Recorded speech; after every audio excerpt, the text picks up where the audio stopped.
So ayan, magandang umaga po mga tito, tita.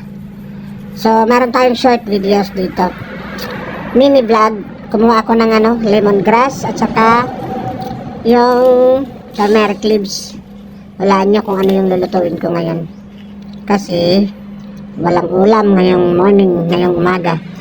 So kumuha ko ng tanlad at saka yung dulaw, yung turmeric leaves. Pagkatapos meron nagbigay sa akin nung isang araw ng silot, o yung tawag sa Bisaya butong.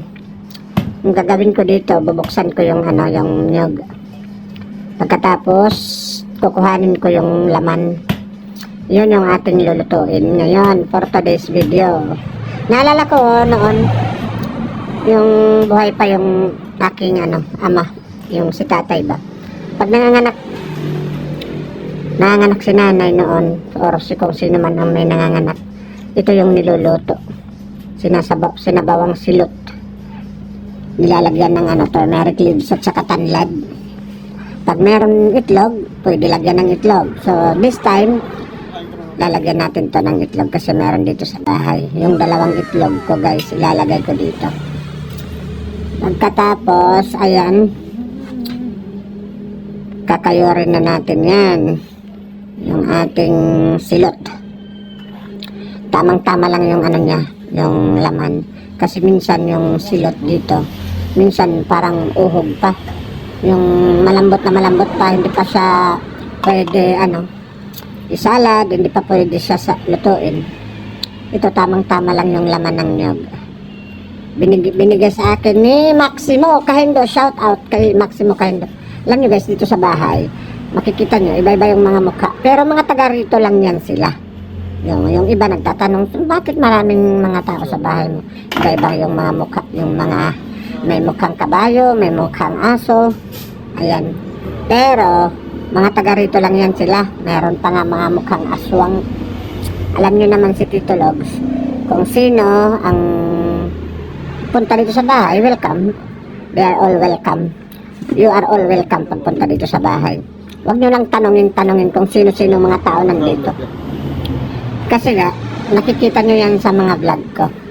Dito, ngayon, tingnan nyo, may darating yan habang nagluluto ako. Magluluto ako nito. So, ito yung magsisilbing agahan. Agahan ko, itong silot. Kayo rin lang muna natin yan. Ayan.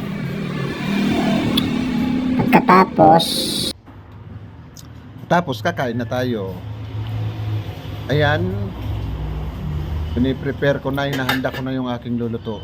Yung lutuan ba yung butane. Alam nyo guys, yung butane, itong butane, nakikita nyo, kulay black na siya, yung kulay red. Palagi na lang ako nagpapalit. Sabaw ng silot, lalagay natin. Disposable lang siya. Sabaw natin. Alam nyo, nung masira yung butane, hindi ako nagluluto. Isang araw hindi ako nagluluto. Yung kinakain ko lang biscuits at saka kung yung kapatid ko nagbibigay sa akin ng kanin, yun, kumakain ako pero pag nung walang binibigay sa akin, di ako kumakain. So buti na tama lang yun para mag-diet tayo.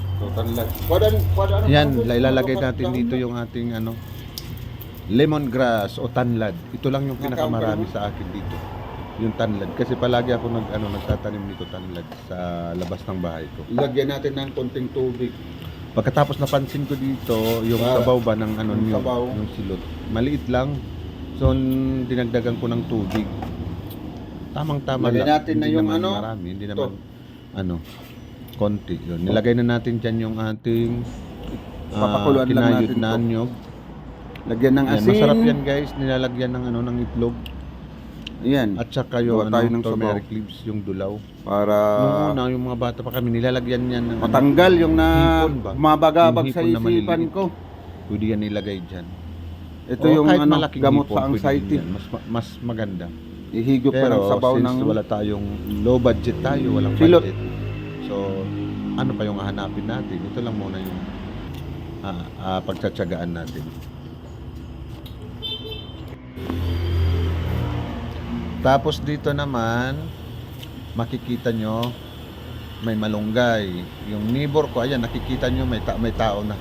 May aswang na guys. Neighbor ko yan, nagdala ng malunggay. Kasi nakita niya kanina, pagbalik niya kung ano niluluto ko, sabi ko sa kanya, maghanap ka ng malunggay at saka ilalagay natin dyan. Kasi nagdala din siya ng ano, ng kanyang version ng ano, ng sari-saring gulay na nilaswa, yung ano, nilaswa ba tawag? Laswa, lawag dito sa amin. Laswa, yung sa Bisaya.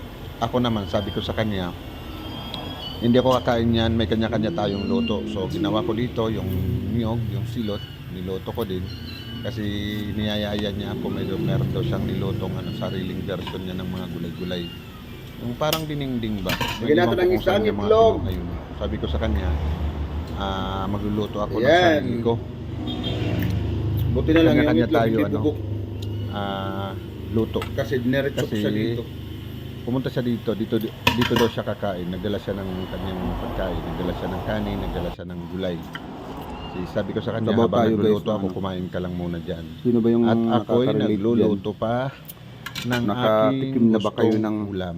silot, Maganda sana to, mas Butong masarap na pa sana to pag may ano, sinabawan? pag may tuyo. Kaso lang, Masarap sana mayroong to pag may tuyo ano, dito may tuyo. nagbebenta yung sa harap ng bahay ko Eh, na yung tindahan. nagbebenta ng toyo Alam sa harap nyo, ng guys, tindahan ang ko, ayaw hirap. sumagot. Mahirap Tindahan bumili sa nila. kanila kasi Walang ilang beses bantay. kasi sigaw, hindi pa talaga lumalabas yung mga yung tindera nila. So, linagyan natin siya ng ano, Pagkatapos, iba-iba ayan, yung tindera. silot Makikita o mo na lang butong, yung tawag doon sa isang buwan, Bisaya. dalawang buwan, iba na naman yung Lagyan tindera. natin siya ng turmeric Tapos yung leaves. may-ari, At saka naman, yung ngayon, lemongrass. ngayon kasi wala silang tindera, yung may-ari. Tapos, asin Punta lang, kasi guys. mamot, sabi nila. Wag na Yung, tayo, pag dami pang drama. Sumisigaw pa daw yung mga bumibili. Nilagyan nga ng doorbell yung tindahan nila. Pero Lagyan natin ng doorbell ka malunggay, doorbell, kunting hindi malunggay. naman Ayan. lumalabas, wala namang taong lumalabas. Para Ayan. masarap yung ano Nilagay natin. na natin yung Healthy. malunggay Yung ating para kumain na tayo. Malunggay para pagkain sa for today's video. mga taong Yung ginawa ko dito na laging sabaw, buraon. yung sabaw niya Yung mismo, mga lunggay kasi nilagyan ko yun siya yung ng madaling konting tubig gulay lang. dito. Sagana kami sa malunggay at saka sa tanlad at saka sa talbos ng kamote kahit nasa city na kami. Pagkatapos dito, tapos na tayo magluto. Ito na yung pinakahihintay natin. Kakain na dyan si Tito Lobs. Balak ko hindi mag-rice din ngayon. Ito lang kasi, ito na sapat na. Kasi may itlog naman to. Ayan. Shout out, nakabili din ako ng ng butane na bago. Ayan, uuwi na yun yung aswang. Uuwi na yan. Yung kambahin niya, nasa labas lang. Kasi tapos na siya kumain dito. Habang nagluluto ako, sabi ko sa kanya, kainin mo na yung yung pagkain mo. Kasi meron ako sariling luto. Ang dinit. Dahan-dahan. Mainit pa na mainit. Kain tayo, guys. Kumuha na ako ng pinggan. Ready na tayo.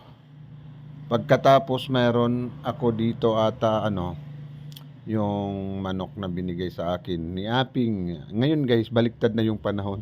Ako na yung binibigyan ni Aping ng ulam. Kung noon ako nagbibigay sa kanya, siya naman ang nagbibigay ngayon sa akin. Si Aping ang binigyan niya ako ng adobong manok kagabi. Kain tayo, guys. Kain tayo. Kasi hindi naman sa kasi natatamad ako dito sa bahay magluto. Ako lang mag-isa.